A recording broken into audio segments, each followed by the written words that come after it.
presentarà esta setmana a proposta de Compromís la tornada definitiva de la Dama d'Elx a la ciutat on va ser descoberta. La peça està al Museu Arqueològic de Madrid i no ha tornat a Elx des de la cessió temporal que es va fer l'any 2006.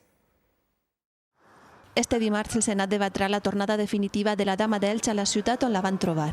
Les obres d'art d'aquest tipus, d'aquesta envergadura, tenen que estar en el seu lloc d'origen. No té cap sentit que estigui a Madrid. Madrid és una peça més del Museu Arqueològic Nacional, està allí com una més, i així seria un revulsiu turístic de primer ordre. Des de l'Ajuntament d'Elx es treballa per a fer realitat la tornada de la Dama amb la data de la Setmana Santa de 2022 en l'horitzó.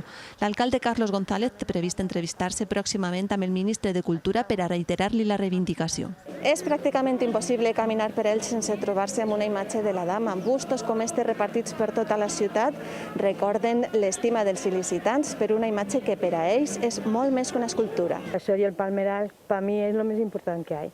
Lo que no entiendo es que no está ya aquí en Elche. Pertenece a Elche, deberían devolver a la ciudad porque es patrimonio de aquí de Elche. Tendríamos más turismo y todo, porque es una cosa que pertenece aquí y la verdad que sí que tendrían que traerla para acá. L'any 1897, el jove Manuel Campello feia la descoberta arqueològica més important de la història d'Elx quan llaurava el camp de l'Alcúdia, un bust ibèric del segle IV abans de Crist que es convertiria en el símbol d'identitat d'un poble.